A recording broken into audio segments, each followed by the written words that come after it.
Kalalal Wahawadla Yahweh Basham Yoshai Basham Kakudash. Double honors to the apostles and elders of great Minnesota, rule and teach well. Peace and salutations to the brothers and the four corners of this earth, pushing this word in truth and in sincerity. And Brother Manatas Action Shalom. Hey, here with another a real quick one.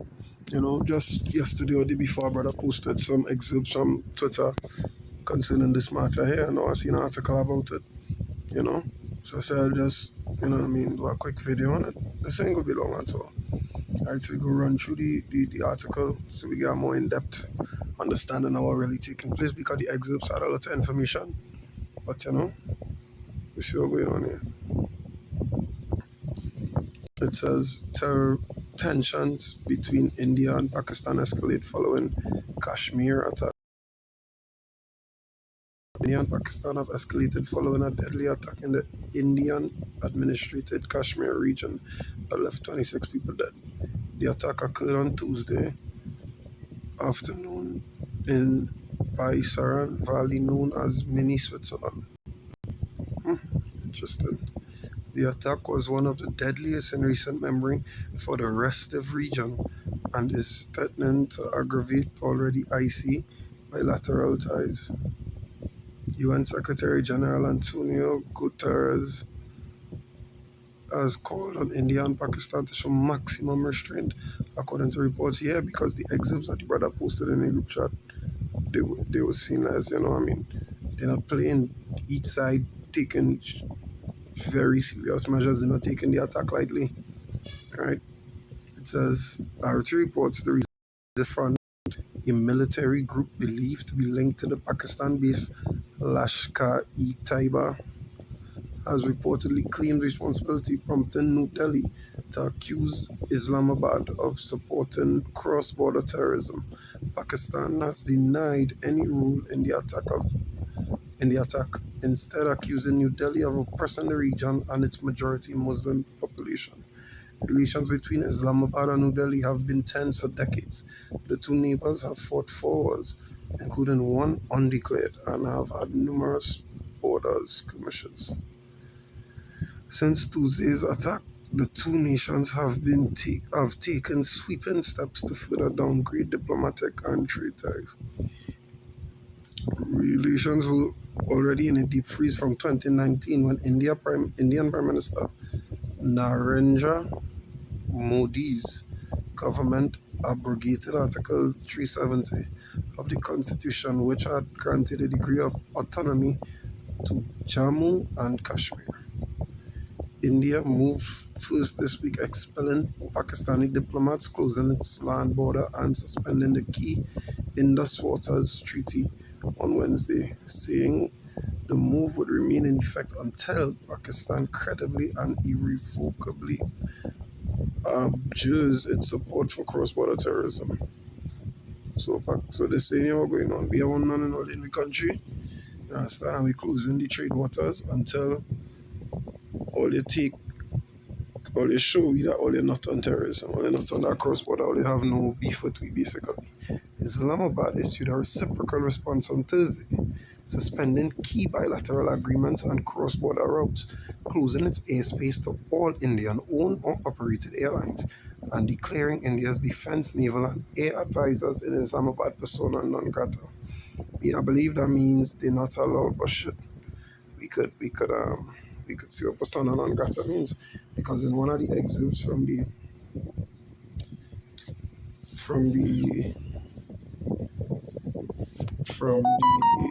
hey, Slovakia, this phone on silent, Slovakia.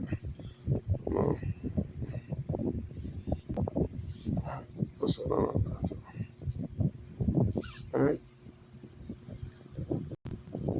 I was saying here, one of the excerpt.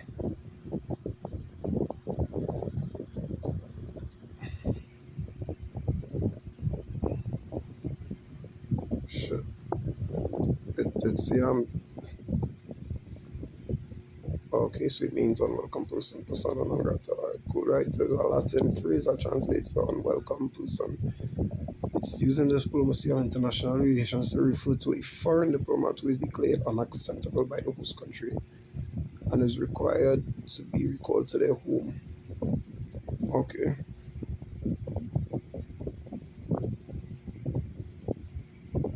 because in a broader context, it can also describe anyone who is no longer favored or welcome in a specific situation or place. Yeah. So basically, this any Indian fucking defense members in the country occupying the country had to leave. Right? That's what they're saying. They even told the citizens to come back home, and India tell I believe it's India tell Pakistani citizens they have until the 29th of this month of April. So they have 4 more days to leave. You understand? And India tell all the people in Pakistan come back home. Right? So we see that the tensions are at a boiling point. So let me get some precepts here. Second is just 15 and 17 and 18. And I said 17. It says, a man shall desire to go into a city and shall not be able.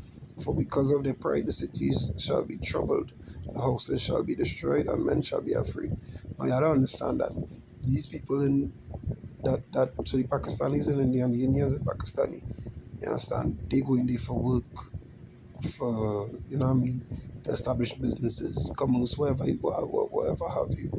You know what I mean? Nobody really go in there leisurely, more or less, because as the article said, they've been fighting for decades.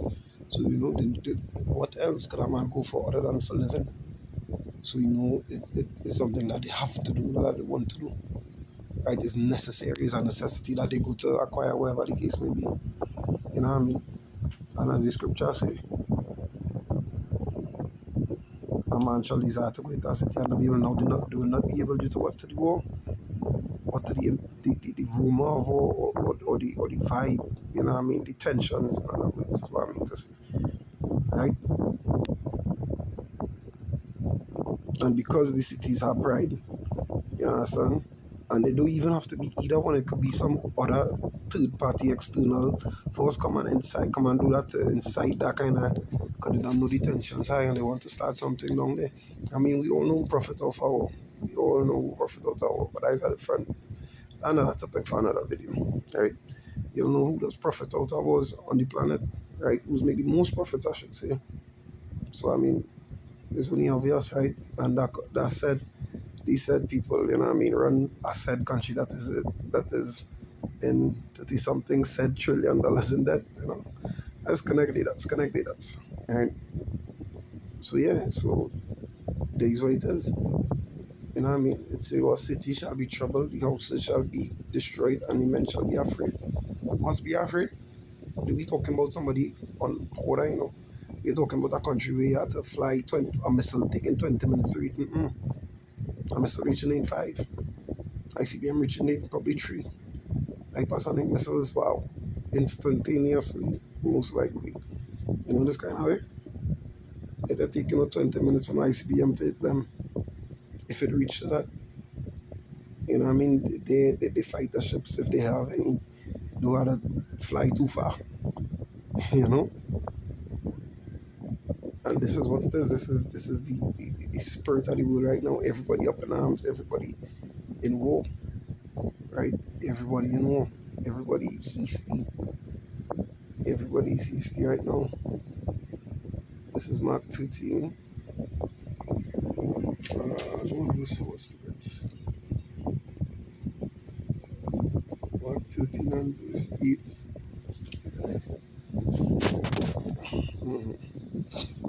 Because these scriptures go into other things as well. A men shall design to go into a city and not be able to. That also goes into what having MOTB and not having it. Men who do have it will not be able, will not be allowed to go into certain places. Nevertheless, Mark 13 and 8, for nation shall rise against nation and kingdom against kingdom. These are two different nations, two systems, two different kingdoms, ruled by two different kings. And there shall be earthquakes in the places and famines and troubles. These are the beginning of sorrows. You understand? So these things is showing we that in the end, we in the end already. The end is already here. You understand? Because it's everywhere fighting. Is Russia versus Ukraine backed by the US. You know what I mean? Israel versus Gaza. Israel is backed by the US. You know what I mean?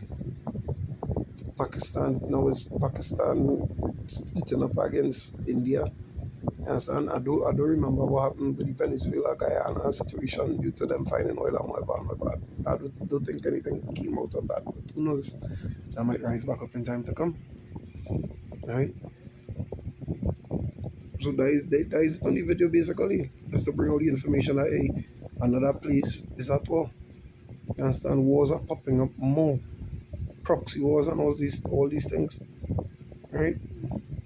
So I hope this was edifying. I hope it was informative to the spirit and power of Yahweh Bashem Yoshai Bashem Kakudash. Until next time, Shalom.